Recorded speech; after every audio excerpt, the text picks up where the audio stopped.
आज या ठिकाणी नाभिक समाज सांगोला यांच्या वतीने महाराष्ट्र शासनाने नाभिक समाजासाठी स्थापन केलेले संत सेनाजी महाराज केशिल्पी महामंडळ कार्यान्वित करून त्यावरती अध्यक्ष उपाध्यक्ष व संचालक मंडळ तयार करून निधी उपलब्ध करून द्यावा यासाठी गेले 3 दिवस झाले इथे किसनरावजी खंडागळे यांचे आमरण उपोषण चालू आहे।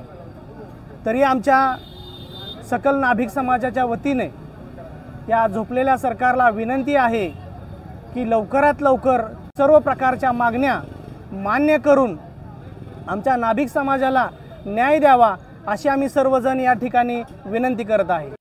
गेले 3 दिवस झाले नाभिक समाजाचे तालुका अध्यक्ष किसनरावजी खंडागळे यांचं सांगोला येथे आमरण उपोषण चालू आहे, पण गेले 3 दिवस झाले याकडे सरकारने जाणून बुजून दुर्लक्ष केलेलं आहे।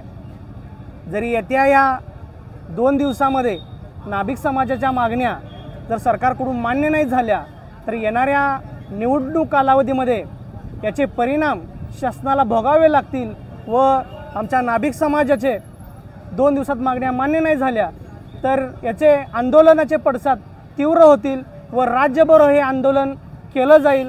याची शासनाने दखल घ्यावी अशी मी सांगोला नाभिक समाजाच्या वतीनं आज शासनाला इशारा देत आहे।